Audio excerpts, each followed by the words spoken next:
आज के जमाने में सीधे साधे बनकर रहोगे ना तो लोग तुम्हें पागल ही समझेंगे, कोई इज्जत नहीं देगा।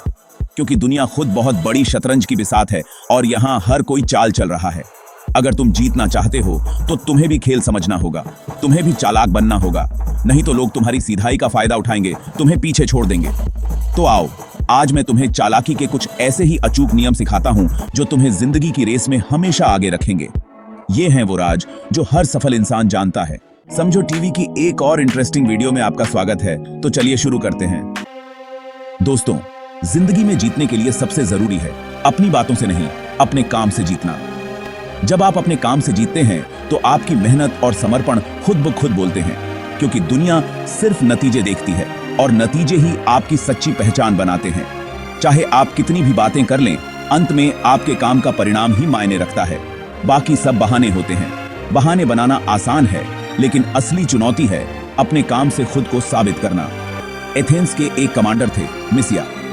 मिसिया का नाम इतिहास में इसलिए दर्ज है क्योंकि उन्होंने एक महत्वपूर्ण जंग लड़ी थी।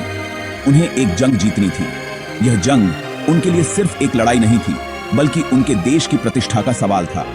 उन्होंने अपने सबसे तेज दिमाग वाले इंजीनियर को बुलाया और कहा कि मुझे ऐसे जहाज चाहिए जो दुश्मन के जहाजों को पानी में डुबो दें। यह एक बहुत बड़ी चुनौती थी। इंजीनियर ने बहुत रिसर्च की और पाया कि छोटे और फुर्तीले जहाज ज्यादा कारगर रहेंगे। उसने अपने अनुभव और ज्ञान का उपयोग करके यह निष्कर्ष निकाला। उसने अपनी बात कमांडर को बताई, लेकिन कमांडर को तो बस बड़े और ताकतवर जहाज चाहिए थे। कमांडर का मानना था कि बड़े जहाज ही दुश्मन को हरा सकते हैं। इंजीनियर ने बहुत बहस की, अपनी बात समझाने की कोशिश की, लेकिन कमांडर कहां मानने वाला था। कमांडर ने अपनी जिद में इंजीनियर की बात को नजरअंदाज कर दिया। गुस्से में आकर उसने इंजीनियर को ही मौत की सजा सुना दी। यह एक कठोर निर्णय था जो बाद में बहुत महंगा साबित हुआ। नतीजा, जंग में एथेंस की हार हुई। यह हार सिर्फ एक जंग की हार नहीं थी, बल्कि एक गलत निर्णय की हार थी, क्योंकि बड़े जहाज धीमे और भद्दे थे जो आसानी से दुश्मन के हत्थे चढ़ गए। दुश्मन ने इन जहाजों का फायदा उठाया और एथेंस को हरा दिया। अगर उस इंजीनियर को मौका मिलता तो शायद नतीजा कुछ और होता। छोटे और फुर्तीले जहाज दुश्मन को मात दे सकते थे। तो दोस्तों, सीख यही है कि बहस मत करो, साबित करो। बहस में समय बर्बाद करने से बेहतर है कि आप अपने काम पर ध्यान दें। अपने काम से दिखा दो कि तुम सही हो। जब आप अपने काम से खुद को साबित करते हैं तो लोग खुद ब खुद आपकी बात मानने लगते हैं, क्योंकि दुनिया वैसे भी तुम्हारी नहीं सुनेगी जब तक तुम उसे करके नहीं दिखाते। लोग आपके काम को देखेंगे और उसी के आधार पर आपकी काबिलियत का मूल्यांकन करेंगे। कभी कभी चुप रहना ही बेहतर होता है। चुप रहकर आप अपनी ऊर्जा को सही दिशा में लगा सकते हैं।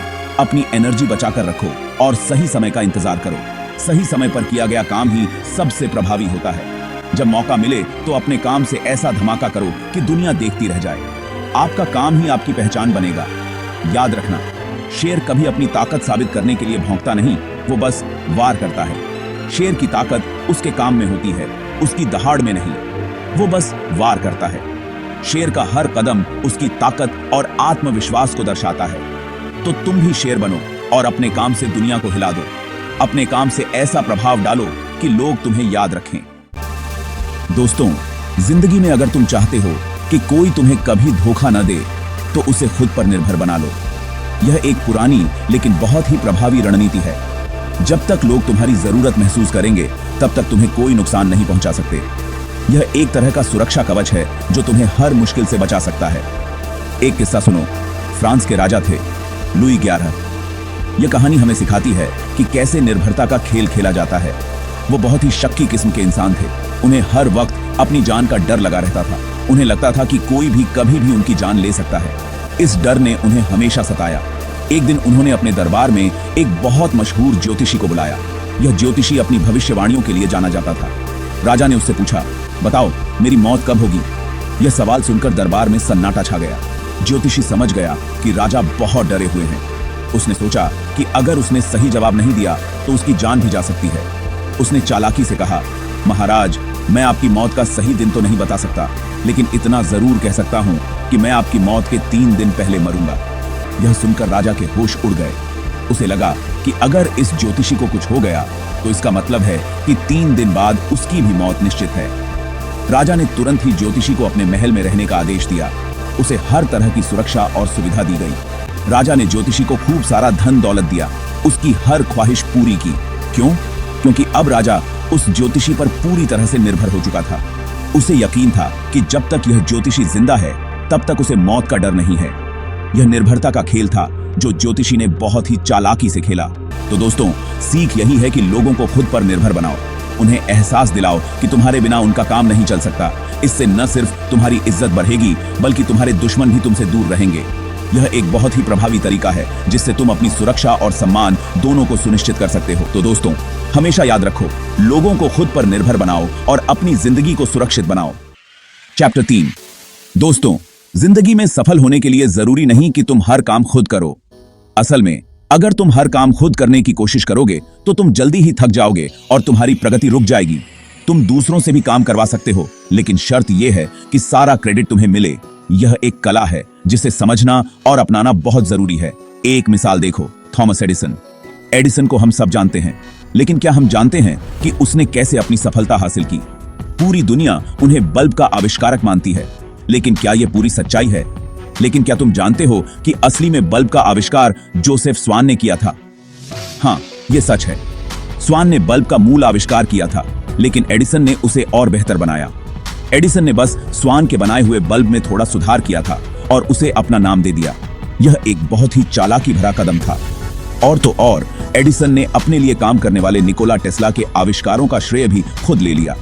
टेस्ला ने कई महत्वपूर्ण आविष्कार किए, लेकिन एडिसन ने उन्हें अपने नाम से पेश किया। टेस्ला ने ही एसी करंट की खोज की थी, जिससे आज पूरी दुनिया चलती है, लेकिन टेस्ला को उसका पूरा श्रेय नहीं मिला। लेकिन एडिसन ने कभी भी टेस्ला को उसका हैक क्यों नहीं दिया? क्यों? क्योंकि एडिसन जानता था कि दुनिया सिर्फ लीडर को याद रखती है, उसके पीछे काम करने वालों को नहीं। तो उसने यही किया, दूसरों से काम करवाया और सारा नाम खुद कमाया। यह एक बहुत ही प्रभावी रणनीति है अगर सही तरीके से अपनाई जाए। अब जरूरी नहीं कि तुम भी दूसरों का HQ मारो, लेकिन हाँ, तुम अपनी टीम बनाओ, उनसे काम करवाओ और खुद लीडर बनकर आगे रहो। यह एक संतुलन की बात है। एक अच्छा लीडर वही होता है जो अपनी टीम को प्रेरित कर सके और उन्हें सही दिशा में ले जा सके। याद रखना, जिंदगी एक टीम वर्क है। एक टीम के बिना तुम अकेले बहुत कम हासिल कर पाओगे, लेकिन टीम का कप्तान हमेशा वही बनता है जो सबसे ज्यादा चालाक होता है। इसलिए चालाकी से काम लो, अपनी टीम को सही दिशा में ले जाओ और सफलता की ऊंचाइयों को छुओ। तो दोस्तों, ये थे चालाकी के कुछ जरूरी नियम जो आपको जिंदगी में सफलता दिला सकते हैं। लेकिन हाँ, एक बात हमेशा याद रखना, चालाकी का मतलब धोखाधड़ी नहीं होता। चालाक इंसान वो होता है जो अपने दिमाग का इस्तेमाल करके बिना किसी को नुकसान पहुंचाए अपने लक्ष्य को हासिल कर लेता है। तो अपनी चालाकी का इस्तेमाल समझदारी से करना और देखना जिंदगी तुम्हारे लिए कैसे आसान हो जाएगी।